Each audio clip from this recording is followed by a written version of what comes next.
Hi there. Today I'm going to talk to you about future-proofing your SEO, which in essence means protecting your rankings from future algorithm updates. So first things first, I'm going to start with metadata. So this is hugely important to get right and to stay on top of if you are going to future-proof your SEO. So you want to avoid duplicate meta titles, duplicate meta descriptions, short meta descriptions that are too long. So a really good place to start is to log in to Google Webmaster Tools and go to the HTML improvement section. Here it will give you lots of hints and tips on how to improve your metadata. So it will tell you if they're too long or too short or non-informative, but some good guidelines to stick to for a meta title. Ideally you don't want to be longer than 65 characters. For a meta description, ideally not longer than 155 characters, but if you log in to Google Webmaster Tools regularly, go to that section of the tool, you'll be able to create metadata that's really valuable to users and search engines. Next thing I'm going to talk about is the technical side of SEO, which is hugely important for kind of future-proofing your website, because Google are not going to want to send users to a website that's not sort of technically sound. So make sure that there are no broken links. Make sure you kind of minimize redirects when you can. Think about the user, so make sure you have a dedicated 404 page. Make sure that pages are loading quickly, and just try and stay on top of all these technical issues.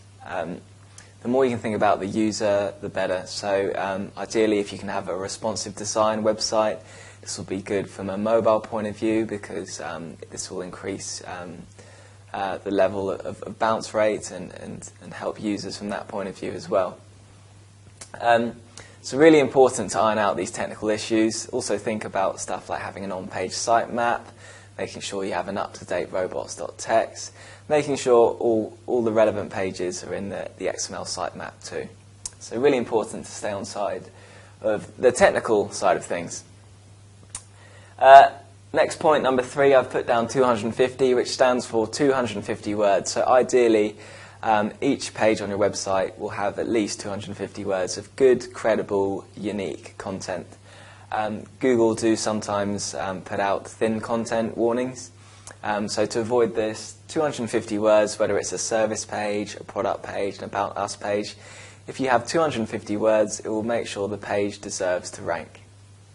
So I can't stress how important that is to make sure you don't get caught up in any thin content warnings or any kind of Panda updates.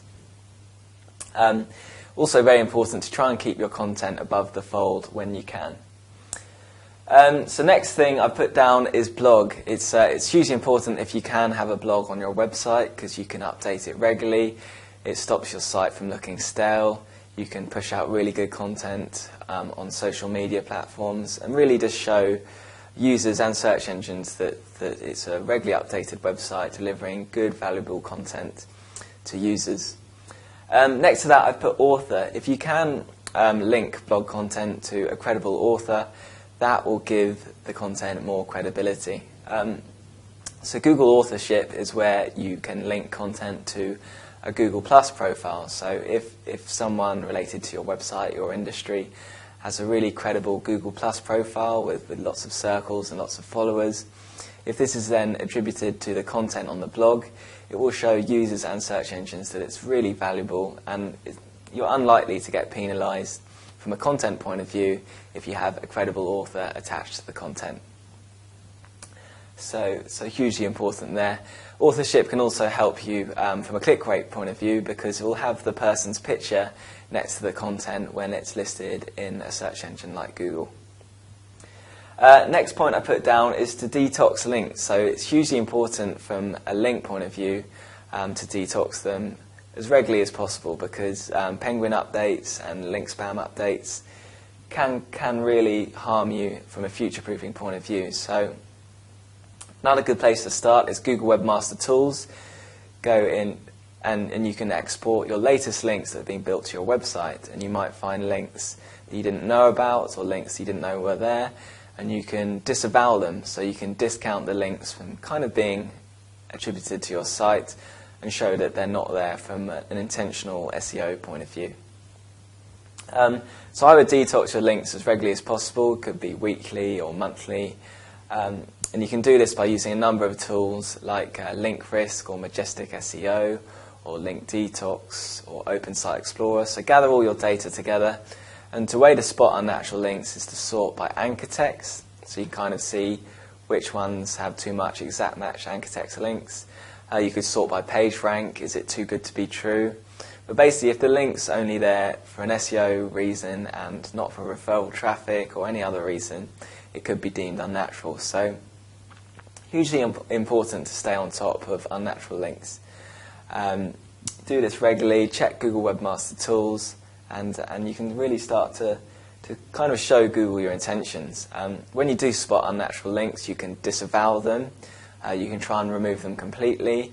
If you still want the traffic coming through, you can no-follow the link. Or if it's more for an advertising campaign, you could no-index the page it's pointing to, just to show Google your intentions. So if you're disavowing links that you don't want, it future-proofs your link profile for any future sort of kind of link spam updates. So something I definitely suggest doing. Next thing I put is content. This is kind of the icing on the cake from a kind of future-proofing point of view, because if you stay on top of all the other features, if you're creating good content for your users, it shows you're a kind of credible source from within your industry. And if you're creating good content on your blog, content marketing can take many features. So it could be an infographic, it could be a video like this one, it could be a press release, it could be an FAQ page, you could write a glossary, it could be a guest blog post on a blog. So there's loads of different ways you can do content marketing, but if you're creating content for your users, getting good referral traffic, promoting it through social media, you're showing Google and users that you're a credible source, and you're not going to get penalized if you show this authority with content marketing. Last but not least, I've put down tools. Tools are an excellent way to stay on top of future-proofing your SEO campaign. Google Webmaster Tools will help you spot technical issues, the latest links to your website, meta issues. So a really good tool. Another good tool that's worth using is one called Penguin. You can link this up to your Google Analytics account, which will kind of show you where traffic drops in relation to an algorithm update. So another really useful tool there. And obviously the link tools I talked about before, Majestic SEO, Link Detox, Link Risk, Open Site Explorer, really good for checking your links. So if you can use tools regularly, you can stay on top of future-proofing your website.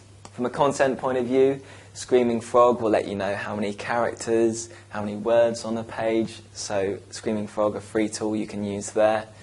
To check duplicate content, you could use Copyscape, which checks whether your content's been duplicated anywhere else on the web. So another good tool there. But just to summarize, if you do this all together, you will be able to kind of future-proof your campaign as much as possible. So metadata, make sure it's not duplicated, make sure it's not too long or too short. Iron out any technical issues like broken links, make sure you have the relevant 404 page. Any technical issues like that, stay on top of. Make sure you have at least 250 words on the page. That will stop any thin content warnings or stop you getting caught up in any Panda updates.